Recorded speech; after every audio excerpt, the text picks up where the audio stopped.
Abbott آباد university of science and technology میں دو students کے گروپس تھے جن کی آپس میں چپکلش ہوئی یونیورسٹی پریمیسز کے اندر. انہیں یونیورسٹی انتظامیہ نے یونیورسٹی سے باہر نکال دیا. باہر دوبارہ ان کی آپس میں جھڑپ ہوئی جس میں فائرنگ ہوئی اور فائرنگ سے ایک یونیورسٹی اسٹوڈنٹ جاں بحق ہوا. ایک ایم پی اے کے بیٹے نے اگر مبینہ طور پر کسی ایسے معاملے میں حصہ لیا ہے تو اس کے والد کو اور اس کے والد کی سیاست کو بیچ میں گھسیٹنا بھی جائز نہیں ہے. لیکن کیونکہ ہمارے ہاں سیاسی روش ایسی ہی ہے اور ہم ایک دوسرے مخالفین کا کوئی بھی موقع ہاتھ سے جانے نہیں دیتے جس سے ان کو نقصان پہنچایا جا سکے. السلام علیکم ناظرین، معمر قذافی پھر حاضر ہے نئے دور کے پلیٹ فارم سے. ناظرین، ہمارے بڑے ہی پیارے گیسٹ تصدق اوان صاحب ہمارے ساتھ موجود ہیں. السلام علیکم سر، کیا حال ہے آپ کے؟ وعلیکم السلام، خیریت؟ آپ ٹھیک ہیں؟ جی جی سر، بالکل ٹھیک. سر یہ آپ سے پوچھنا جاننا یہ چاہ رہا ہوں کہ سر جو یہ ایبٹ آباد یونیورسٹی میں واقعہ ہوا ہے، کیا معاملہ بنا ہے؟ کیوں یونیورسٹی کے اندر بدمزگی اور جس میں بہت ساری چیزیں آئی ہیں، یہ ساری ڈیٹیل کیا ہے اور کیوں یہ واقعہ پیش آیا ہے؟ دیکھیے، اب یہ واقعہ کوئی انہونا واقعہ نہیں ہے. یہ اسی طرح کا واقعہ ہے جس طرح پاکستان کے دیگر جامعات میں یونیورسٹیز میں بدقسمتی سے ہوتا ہے. ایبٹ آباد university of science and technology میں بھی ایسے ہی ہوا ہے. دو اسٹوڈنٹس کے گروپس تھے جن کی آپس میں چپکلش ہوئی یونیورسٹی پریمیسز کے دوران. یونیورسٹی پریمیسز کے اندر انہیں یونیورسٹی انتظامیہ نے یونیورسٹی سے باہر نکال دیا. باہر دوبارہ ان کی آپس میں جھڑپ ہوئی جس میں یہ بتایا جا رہا ہے کہ فائرنگ ہوئی اور فائرنگ سے ایک یونیورسٹی اسٹوڈنٹ جاں بحق ہوا اور دو زخمی ہوئے، جس کے بعد اسٹوڈنٹس نے احتجاج بھی کیا. اس سے قبل بھی صوبہ خیبر پختونخوا کی دیگر جامعات میں اس طرح کے واقعات معمول بنتے جا رہے ہیں اور یونیورسٹیز کے اندر اسٹوڈنٹس اسلحہ لے کر جاتے ہیں. اسٹوڈنٹ پالیٹکس، یونیورسٹی کے اوپر ہولڈ کرنا، یونیورسٹی کا کنگ بننے کی کوشش کرنا، یونیورسٹی پریمیسز میں اسلحے کے ساتھ نمائش کرنا، اس طرح کی چیزیں ہوتی ہیں. اور پھر خواتین جو فیمیل اسٹوڈنٹس ہوتی ہیں ان کو امپریس کرنے کے لیے بھی ایسا کیا جاتا ہے. اور یہ واقعہ جو ہوا ہے اس کے بعد ایک اکیوزڈ کو گرفتار کیا گیا ہے ایبٹ آباد پولیس کی جانب سے. ڈی پی او ایبٹ آباد ہارون الرشید نے نیا دور سے خصوصی گفتگو بھی کی ہے. اس میں انہوں نے بتایا کہ ایک اکیوزڈ کو ویپن کے ساتھ آلۂ قتل کے ہمراہ گرفتار کیا گیا ہے، جبکہ باقی جو ایکیوزڈ ہیں ایف آئی آر میں ان کی گرفتاری کے لیے کوششیں کی جا رہی ہیں. لوگوں میں خاصا غم و غصہ ہے اور اسٹوڈنٹس میں خاص طور پر آج بھی اسٹوڈنٹس باہر نکلے، انہوں نے احتجاج کیا.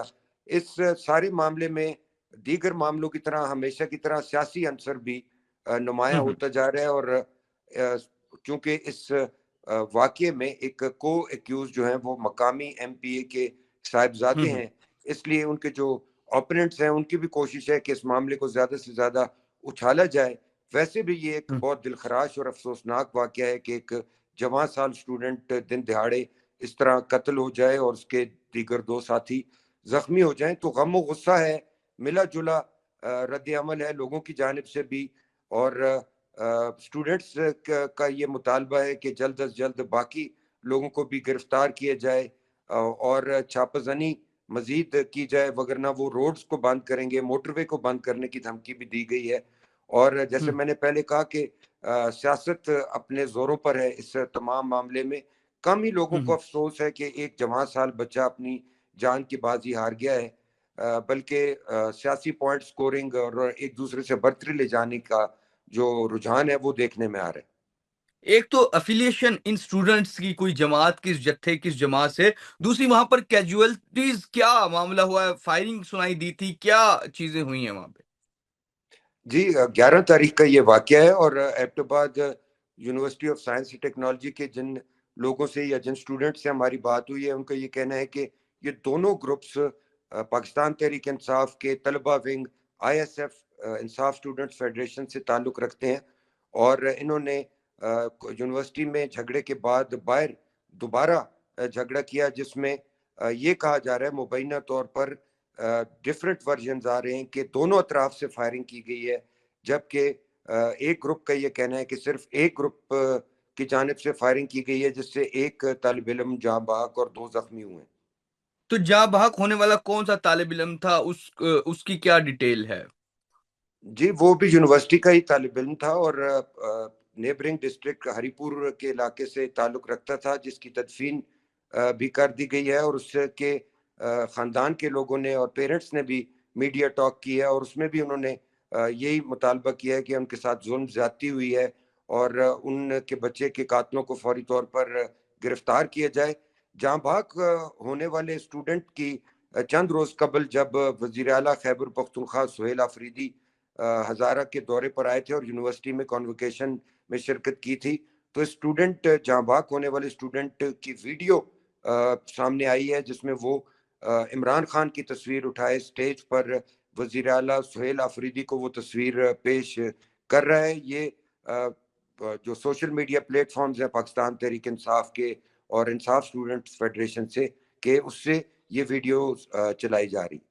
بالکل بالکل، اچھا سر، جو آپ کہہ رہے ہیں کہ اس میں سیاسی انوالومنٹ بھی ہے، کوئی ایم پی اے کا جو ان کا رول ہے، جو ایک سیاسی رول ہے، وہ کس طرح اس میں شامل ہے؟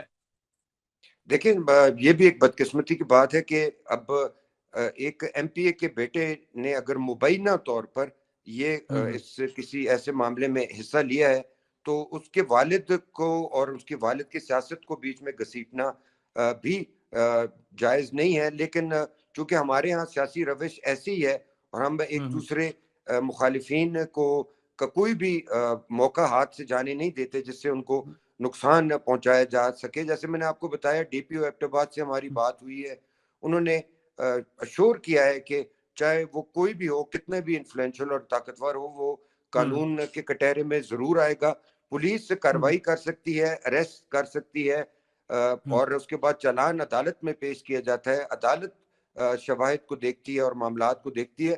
ایبٹ آباد university of science and technology کے حوالے سے بات کی جائے تو اس کی انتظامی خامیوں کے حوالے سے بھی میڈیا میں خاصی عرصے سے بات ہو رہی ہے، اس کے ایکڈیمک سٹاف کے حوالے سے، اس کے ایڈمنسٹریٹو سٹاف کے حوالے سے۔ تو اس طرح کے خبروں کے بیچ اب چند روز قبل یہ واقعہ ہوا ہے، انتہائی افسوسناک اور دلخراش، اور جس پر مذمت بھی کی جا رہی ہے اور ساتھ ہی ساتھ سیاست بھی کی جا رہی ہے۔ سر، جس طرح آپ بتا رہے ہیں کہ آئی ایل ایس ایف یا آئی ایس ایف کے دونوں پارٹیاں سیم ایک ہی گروہ کی تھی اور ایک ہی ان کے وہ تھا، تو لڑائی پھر کس بات کی تھی آپس میں؟ کیا پھر کیا معاملہ تھا؟ کیونکہ اگر پارٹی ان کی، اکثر ہم دیکھتے ہیں پنجاب یونیورسٹی لاہور میں اکثر لڑائی جھگڑا ہوتا ہے، وہاں ایک سائڈ پہ کوئی جمعیت کے لوگ ہوتے ہیں، دوسری جانب کوئی آئی ایس ایف کے ہوتے ہیں، کوئی ایم ایس ایف کے ہوتے ہیں، مختلف دھڑے ہوتے ہیں نا، تو اگر یہ ایک ہی دھڑے کے تو پھر لڑائی کس چیز کی تھی ان کی آپس میں، اسٹوڈنٹس کی؟ بھائی جیسے میں نے ابتدا میں عرض کی کہ تمام جامعات اور یونیورسٹیز میں ہولڈ کی گیم ہوتی ہے، ہوں اور ایک اسٹوڈنٹ لیڈر اپنے آپ کو یونیورسٹی کا کنگ یا ڈان یا لیڈر یا سب سے انفلوئنشل ثابت کرنے کی کوشش کرتا ہے، اور بدقسمتی سے ایسا ہی تمام یونیورسٹیز میں ہوتا ہے۔ تو یہاں پر پارٹی پالیٹکس بھی، پارٹی کے اندر کی گروپنگ بھی تھی، لیکن زیادہ جو جن ذرائع سے ہماری بات ہوئی ہے، جن اسٹوڈنٹ سے ہماری بات ہوئی ہے، ان کا یہ کہنا ہے کہ بنیادی وجہ یہی تھی کہ اپنی برتری اور اپنا زور اور اپنا ہولڈ ثابت کیا جائے، جس کے نتیجے میں یہ دلخراش واقعہ پیش آئے۔ تو سر، اب جو جس طرح اسٹوڈنٹ بتا رہے ہیں کہ ہم دھرنا کریں گے یا چیز کریں گے، ان کے کیا مطالبات ہیں؟ کس طرح وہ چاہتے ہیں کہ جنہوں نے مارا یا جو بھی کچھ ہوا، تو ان کو کیا سزا ہوگی تو وہ اپنے دھرنا اور یہ جو تمام چیزیں کر رہے ہیں یہ ختم ہوگی؟ جی فوری انصاف چاہتے ہیں، فوری انصاف کا مطالبہ ہے اسٹوڈنٹس کا کہ فوری انصاف کیا جائے، اور فوری انصاف تو اسی صورت میں ہوگا کہ تمام ملزمان گرفتار ہو جائیں، ان کا چلان عدالت میں پیش کیا جائے، پھر عدالت میں جو کارروائی ہوتی ہے، عدالتی کارروائی، اسی کے ذریعے ہی انصاف ہو سکے گا۔ لیکن ابھی اسٹوڈنٹس کا مطالبہ یہ ہے کہ فوری طور پر تمام ملزمان کو گرفتار کیا جائے۔ پولیس کا کہنا ہے کہ وہ 2 ملزمان کو گرفتار کر چکی ہے، اور 2 کی گرفتاری کے لیے وہ جگہ جگہ پر چھاپے بھی مار رہی ہے اور کوششیں بھی کر رہی ہے، جبکہ اسٹوڈنٹس اور کچھ ٹیچرز، بعض ٹیچرز، کیونکہ آپ جانتے ہیں کہ ایک اور بدقسمتی یہ ہے کہ تعلیمی اداروں میں، خصوصاً سرکاری تعلیمی اداروں میں، ٹیچرز کے بھی اپنے گروپ ہوتے ہیں، تو ان کا مطالبہ بھی یہی ہے کہ جلد از جلد لوگوں کو، تمام ایکیوزڈ کو گرفتار کیا جائے، ان کو قانون کے کٹہرے میں لایا جائے۔ یہی مطالبہ ہے فی الحال اسٹوڈنٹس کا، جس میں بالکل فیمیل اسٹوڈنٹس بھی ہیں اور میل اسٹوڈنٹس بھی ہیں۔ بالکل ناظرین، جس طرح تصدق اوان صاحب ہمارے ساتھ موجود تھے اور ایبٹ آباد میں جو معاملات ہوئے ان کے حوالے سے ہمیں آگاہ کیا اور وہاں کی موجودہ صورتحال بھی بتائی۔ فی الحال کے لیے ناظرین، نئے دور سے معمر قذافی کو، تصدق اوان صاحب کو اجازت دیجیے۔ خدا حافظ۔